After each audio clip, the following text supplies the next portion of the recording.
दोस्तों आज मैं आपको एक ऐसे देश की सैर करवाने वाला हूँ जिसे देश बोला भी जाए कि नहीं, ये भी बड़ा क्वेश्चन मार्क है।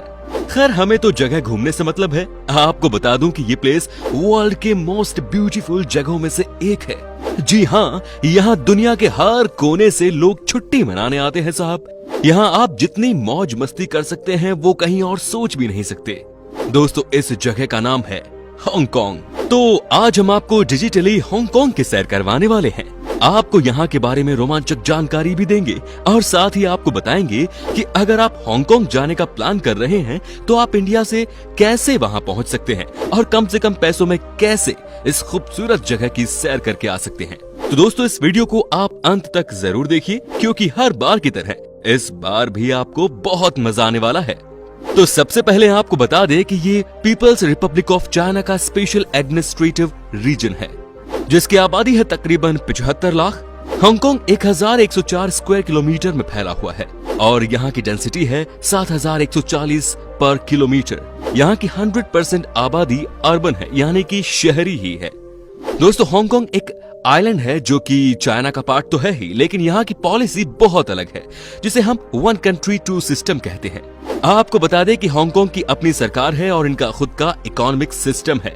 हांगकांग में बहुत सारे आइलैंड हैं, लेकिन कुछ ही ऐसे हैं जहां इंसान रहते हैं। बाकी तो ज्यादातर ऐसे आइलैंड हैं जहां पर कि इंसान पहुंचे ही नहीं, या यूं कह सकते हैं कि पहुंचना ही नहीं चाहते। आपको जानकर हैरानी होगी कि यहाँ के लोगों को लगता है कि यहाँ के कुछ आइलैंड में भूत प्रेत का वास है। यहाँ के लोगों का ये मानना है कि ना तो वो आइलैंड जाकर उन भूत प्रेत को डिस्टर्ब करते हैं और ना ही नेगेटिव शक्ति इनके शहर में आकर इन्हें परेशान करती है। कई बार तो इस तरह की बातें सुनकर अजीब लगता है ना कि आजकल के जमाने में कौन ऐसी बातें करता है, but this is true about Hong Kong.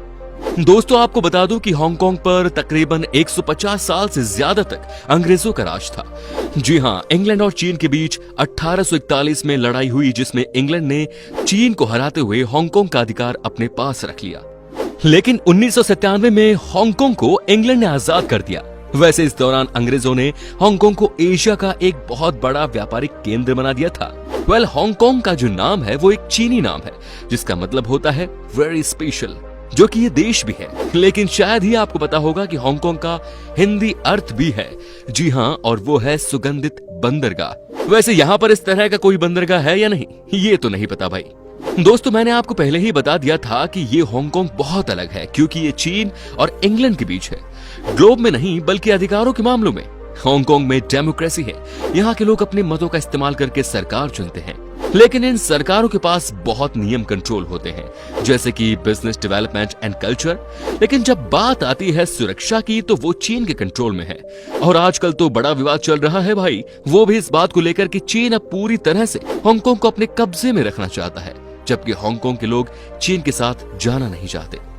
Hong Kong शहर में आपको हर 100 मीटर में एक पार्क देखने को मिल ही जाता है। जी हाँ, यहाँ के टोटल लैंड में से 40% ग्रीन बेल्ट को बनाया गया है, जिसमें हरियाली ही हरियाली लगी हुई है।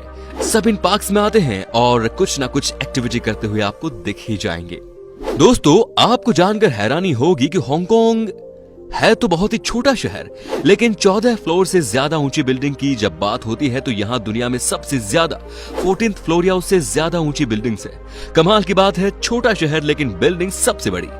दूसरे नंबर पर आता है न्यूयॉर्क। साथ ही दोस्तों आपको बता दूं कि अगर आपको दुनिया के किसी भी शहर में घर खरीदना है तो वो आसान होगा, लेकिन अगर आपने हांगकांग में घर खरीदने की सोची है तो यहाँ आपको बहुत पैसा इन्वेस्ट करना होगा। जी हाँ, ये दुनिया का सबसे महंगा शहर है प्रॉपर्टी के मामले में। औसतन यहाँ आपको एक घर खरीदने के लिए 5 करोड़ से ज्यादा रुपए खर्च करने पड़ सकते हैं। वैसे तो हांगकांग में हर साल करोड़ों की संख्या में लोग आते हैं, लेकिन आज हम आपको बता देते हैं इस शहर में पहला टूरिस्ट कौन था, वो कौन से शहर से था। दोस्तों हांगकांग के इतिहास का पहला टूरिस्ट जॉर्ज अल्वारेज था, जो कि पुर्तगाल से था। आपको जानकर हैरानी होगी कि हांगकांग के लोग ऐसे माता पिता को बहुत इज्जत देते हैं जिनके घर पहले लड़के का जन्म होता है और फिर इसके बाद लड़की का। यहाँ के लोगों की माने तो उनके हिसाब से ऐसे माता पिता के बच्चे भी अपनी लाइफ में बड़े कामयाब होते हैं। हर जगह की अपनी अपनी सोच होती है भाई। दोस्तों हर देश में एक ऐसे नंबर होता है जिसे लकी या अनलकी माना जाता है, लेकिन क्या आपको पता है कि हांगकांग में किस नंबर को अनलकी कहा जाता है? यहाँ आपको 4 नंबर की कुछ भी चीज जल्दी नजर नहीं आएगी। कोई तो ऐसे होटल्स हैं जहाँ 4th फ्लोर मेंशन ही नहीं है, क्योंकि इसे अनलकी जो माना जाता है। दोस्तों यू नो व्हाट, हांगकांग के ओशन पार्क को वर्ल्ड का बेस्ट थीम पार्क का अवार्ड मिल चुका है। तो आप जब भी हांगकांग जाएं तो इस जगह तो जरूर जाएं। ये बहुत ही खूबसूरत है। बहुत सारे लोग अपनी शाम इस जगह बिताते हैं। आपको बता दूं कि हांगकांग में क्लास 12 तक हर एक बच्चे की पढ़ाई बिल्कुल फ्री ऑफ कॉस्ट है। जी हाँ, यहाँ इंडिया की तरह एडमिशन कराने के लिए आपको अपनी जेब से ज्यादा पैसे खर्च नहीं करने पड़ते। आपको 1 रुपया भी निकालने की जरूरत नहीं है। दोस्तों हांगकांग की जनता अप्रैल और मई के महीनों में एक त्योहार मनाती है। उस फेस्टिवल के मुताबिक वहाँ के लोग एक बहुत बड़ा केक बनाते हैं, जिसका मतलब होता है कि आसपास के आइलैंड जहाँ कोई इंसान नहीं रहता, वहाँ के भूत प्रेत आएंगे और इस केक को खाएंगे। वहाँ के लोगों का मानना होता है कि अगर भूत प्रेत का पेट भरा रहेगा तो वो हांगकांग के लोगों पर कभी भी हमला नहीं करेंगे। वो अपने आइलैंड पर रहेंगे और इंसान अपने आइलैंड पर। सुनते हुए कई बार हंसी आ जाती है। रोल्स रॉयस गाड़ी के बारे में तो आपने सुना ही होगा। यह है दुनिया की सबसे महंगी गाड़ियों में से एक। आपको बता दूं कि कुल जनसंख्या और total numbers of Rolls Royce car के रेशियो में हांगकांग शहर दुनिया में नंबर 1 पर आता है। इसका मतलब साफ है कि यहाँ के लोग कितने अमीर होते हैं।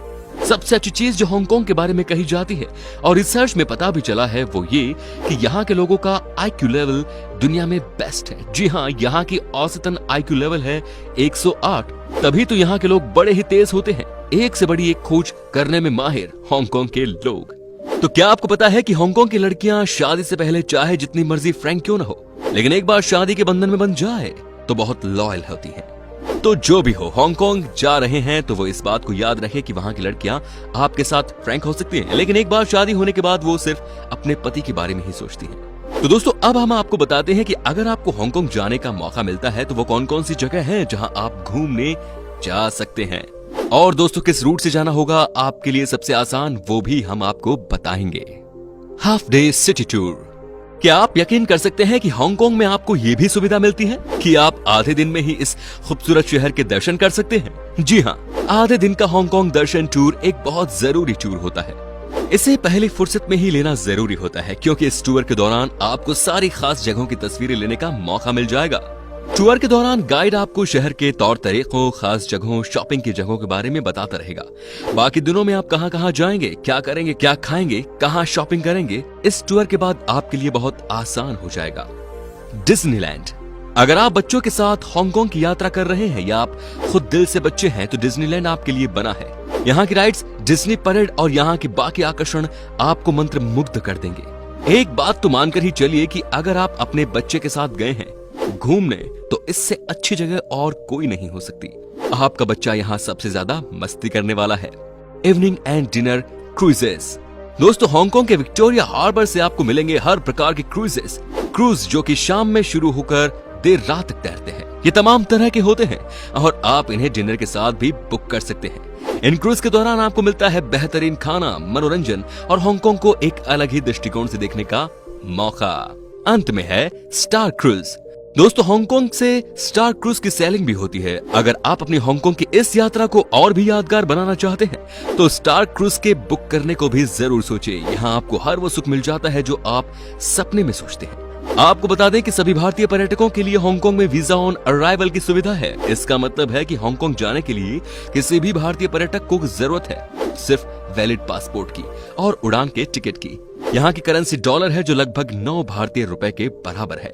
हांगकांग में रोज हजारों की तादाद में पर्यटक और व्यापारी आते हैं। हर बजट और हर तरह की सुविधा प्रदान करने वाले होटल की यहाँ कमी नहीं। ज्यादातर होटल अच्छे हैं और ये आपको चुनना है कि आप किस आकर्षण के करीब रहना चाहते हैं। आपका अपना होटल आपकी यात्रा के मकसद के हिसाब से चुन सकते हैं, जैसे कि आपको शॉपिंग एरिया के पास रहना है या आपको हांगकांग हार्बर के पास रहना या आप डिज्नीलैंड के पास रहना चाहते हैं। ज्यादातर पर्यटक लेकिन हांगकांग के कोलून एरिया में ही रहना चाहते हैं। तो उम्मीद करता हूं दोस्तों कि आपको हमारी वीडियो पसंद आई होगी। अच्छी लगी तो लाइक कीजिए, कमेंट करिए और हमें बताइए कि हांगकांग आपको कैसा लगा।